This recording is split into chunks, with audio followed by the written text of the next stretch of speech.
Outro dia aconteceu uma coisa tão comum que eu nem dei importância na hora. Eu estava pensando num assunto qualquer. Eu nem cheguei a pesquisar, nem falei com ninguém. Peguei o celular e abri o Instagram. E olha, um dos primeiros vídeos era justamente sobre aquilo que eu estava conversando. E na mesma hora eu dei aquela risada de quem já passou por isso algumas vezes, porque, convenhamos, isso meio que acontece bastante. E é engraçado como quase todo mundo faz a mesma pergunta. Será que o celular ele tá escutando a gente?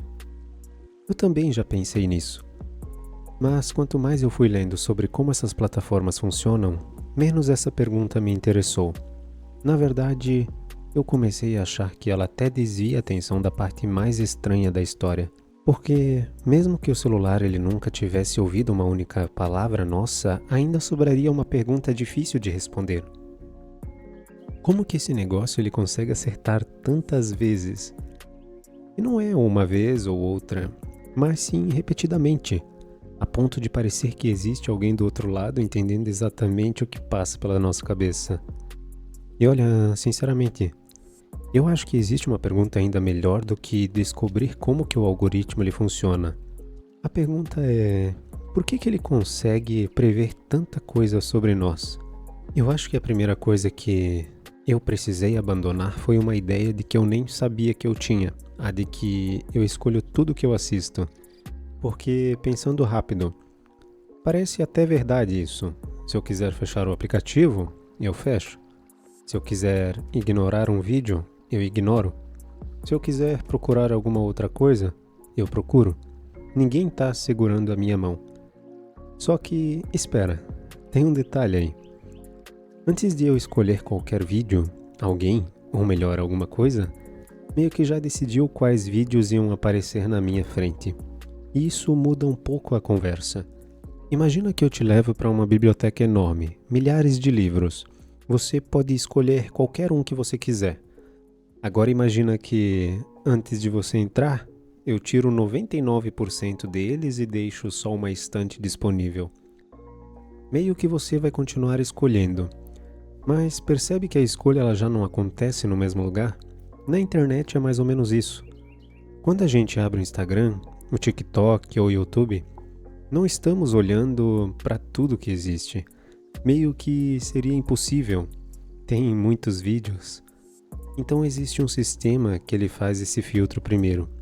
Ele olha para milhões de possibilidades e ele decide quais poucas vão chegar até você. Só que depois disso é que a sua escolha começa.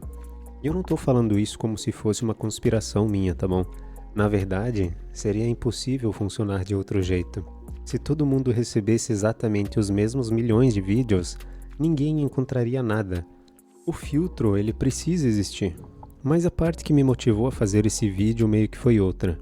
Eu passei muito tempo acreditando que a minha liberdade, ela estava no momento em que eu tocava na tela. Mas eu nunca parei para pensar em quem que escolhia as opções que chegaram até ela. São duas coisas completamente diferentes. E, sinceramente, eu acho que a maioria de nós vive como se fossem a mesma coisa. Aí eu comecei a tentar entender quem que fazia esse filtro. Porque, na minha cabeça, parecia que tinha alguém do outro lado dizendo: esse vídeo vai para esse cara, sobe esse, esconde aquele. Só que não funciona assim. Na verdade, funciona de um jeito até mais estranho. Porque não tem alguém tentando conhecer você. Tem um sistema tentando prever você. Essa diferença parece pequena, mas ela muda tudo.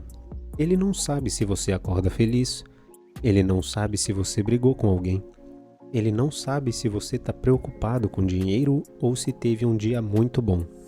Ele não entende nenhuma dessas coisas. O que ele entende é o seu comportamento. Ele percebe que você costuma parar em determinados vídeos, que outros você passa sem nem olhar, que alguns vídeos você assiste até o final, outros você fecha em 5 segundos, só que isso sozinho não diz muita coisa. Mas ele faz isso comigo, com você, com milhões de pessoas o tempo inteiro.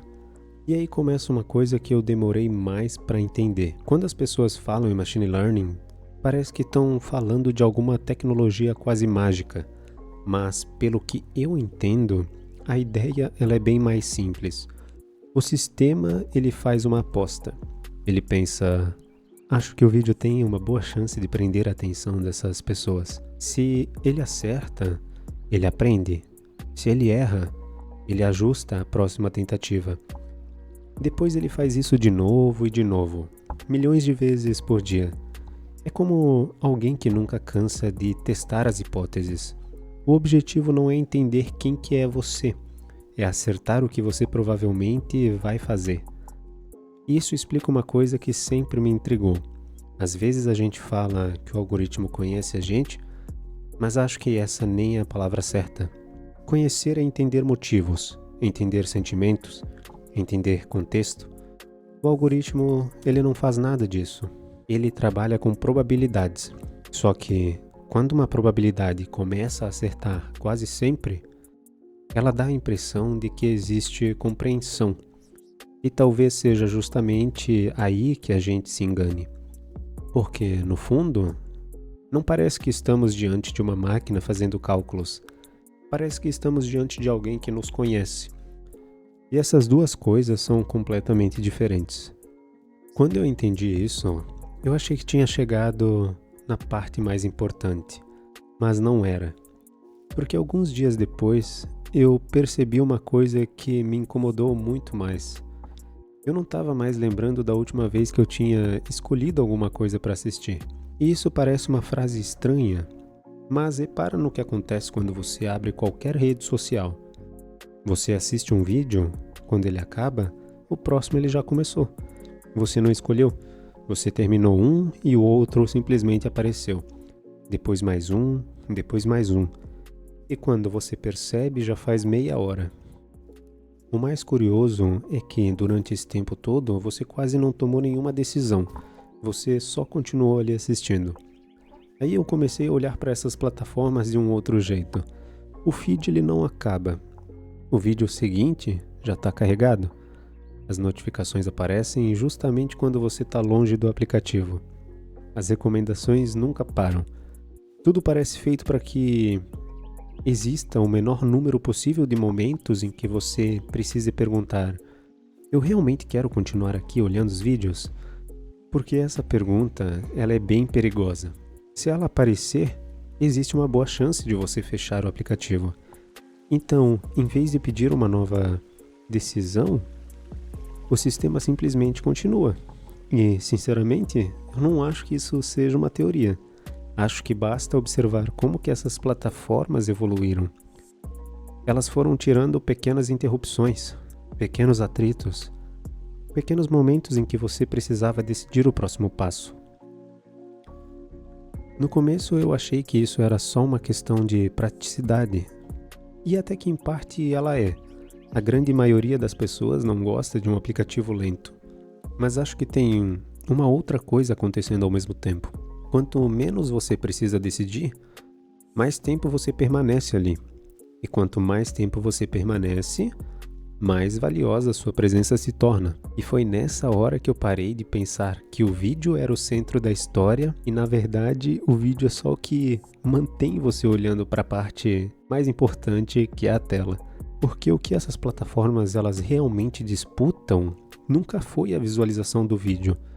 Foi o tempo que você entrega para ele. Ou melhor, foi a sua atenção. E talvez essa seja a maior ilusão da internet. A gente acredita que entrou para consumir conteúdo, né? A gente consumir conteúdo. Mas enquanto isso acontece, existe um sistema inteiro voltado ali, tentando descobrir qual que é a maneira mais eficiente de continuar consumindo a nossa atenção. É nessa parte que eu percebi que eu ainda estava fazendo a pergunta errada. Até então eu só pensava no que o algoritmo sabia sobre mim. Mas e se o ponto nunca tivesse sido esse? Porque uma coisa começa a ficar muito clara enquanto eu pesquisava. Aquilo que a gente consome muda a gente. Isso não é uma opinião. Na verdade, isso sempre aconteceu, tá? Você pode ler um livro, nos outros dias Você vai pensar um pouco diferente conforme você leu aquele livro. Você começa a conviver com um grupo novo de pessoas e, sem perceber, começa a usar as mesmas expressões que eles ali. Às vezes muda até o jeito de fazer alguma piada, o jeito de enxergar alguns assuntos. Isso muda também. Isso acontece porque a gente aprende observando. Sempre foi assim. A televisão fez isso, os jornais fizeram isso, os amigos fazem isso, a cultura inteira faz isso. Então o problema nunca foi ser influenciado. Nenhum ser humano cresce completamente isolado. A diferença é que, pela primeira vez, existe um sistema aprendendo quais influências funcionam melhor para cada pessoa. E eu acho que isso muda bastante a conversa, porque não é só o que o algoritmo percebe o que prende a sua atenção. Ele também percebe quais conteúdos fazem você voltar amanhã, no próximo dia, na próxima hora, quais que fazem você assistir mais um vídeo, quais mudam o seu comportamento com mais facilidade. E, olha, se ele percebe isso, é natural que passe a mostrar mais daquilo. E aí eu comecei a pensar numa outra coisa. A gente costuma imaginar que muda de opinião porque refletiu bastante. E muitas vezes isso acontece mesmo. Mas será que todas as mudanças são tão conscientes assim? Ou algumas começam simplesmente porque determinadas ideias aparecem na nossa frente todos os dias, enquanto outras praticamente desaparecem? Porque se eu passar meses vendo pessoas falando do mesmo assunto, do mesmo jeito, com as mesmas palavras, é muito difícil acreditar que isso não vai deixar nenhuma marca em mim. Não porque eu seja fraco, mas porque eu sou um ser humano, né? Acho que esse é o ponto que mais me fez refletir. Quando eu pensava no algoritmo, eu passava boa parte do tempo perguntando se o algoritmo me conhecia. Hoje eu acho que essa nem é mais a pergunta importante assim nesse tema. A pergunta meio que fica é outra. Enquanto eu estou usando essas plataformas, quanto da pessoa que eu estou me tornando também está sendo moldado por elas? Depois de pensar tudo isso, eu fiquei com vontade de encontrar um culpado. É quase que automático. A gente gosta quando existe alguém para apontar o dedo. Só que eu não acho que essa história termine desse jeito. Porque, no fim das contas, o algoritmo ele faz exatamente aquilo que ele foi criado para fazer. Ele tenta descobrir o que aprende a nossa atenção. E quando ele descobre, bom, ele faz aquilo aparecer de novo. Não tem surpresa nisso. Seria estranho se ele não fizesse. A questão é outra. O que a gente faz quando sabe que isso está acontecendo no momento? Porque existe uma diferença enorme entre perceber uma influência e achar que não existe mais responsabilidade. Se eu sei que determinadas coisas conseguem capturar a minha atenção com facilidade, eu continuo tendo que decidir quanto de espaço essas coisas vão ocupar na minha vida. E eu sei que isso não é simples. Eu também já abri o Instagram só para responder uma mensagem e quando eu vi, eu já estava assistindo o vídeo que nem lembrava como que ele tinha chegado até mim. Então isso aqui não é uma conversa de alguém que descobriu o segredo para usar a internet do jeito certo. É mais uma constatação para vocês. Se existe tanta gente disputando a nossa atenção, talvez ela seja muito mais valiosa do que a gente costuma imaginar. Porque a atenção, ela nunca fica parada. Ela sempre alimenta alguma coisa. Se você entrega atenção para uma ideia todos os dias, essa ideia ela cresce. Se entrega para um medo, ele vai crescer também. Se você entrega para um hábito, esse hábito vai ficando cada vez mais natural. Talvez seja por isso que eu parei de enxergar esse assunto como uma discussão sobre tecnologia. No fundo, é uma discussão sobre quem está participando da construção da nossa vida. E ninguém consegue responder essa pergunta pela gente. No máximo, alguém pode influenciar. A decisão de continuar olhando ou de desviar o olhar ainda é nossa. Eu acho que foi essa a conclusão que mais ficou comigo. A liberdade talvez nunca tenha sido fazer tudo aquilo que dá vontade. A liberdade começa quando a gente consegue perceber que nem toda vontade nasceu da gente mesmo. Meio que finalizando todo esse pensamento aqui com vocês agora, eu fiquei com uma pergunta ainda na cabeça. E quanto mais eu pensava nela, menos eu conseguia responder. Imagina que amanhã todas as redes sociais continuem existindo, mas o algoritmo ele desapareça. Nada de recomendações, nada de feed personalizado, nada de alguém escolhendo antes o que vai aparecer para você. Só você aí e todas as possibilidades possíveis. O que você iria escolher assistir? Quais assuntos ainda iam chamar a sua atenção? Quais as opiniões continuariam sendo suas de verdade, suas, não influenciadas por outros? E principalmente, quanto da pessoa que você é hoje continuaria exatamente igual? Muito obrigado por ter passado esse tempo aqui comigo e a gente se vê no próximo vídeo. Um abraço e até mais.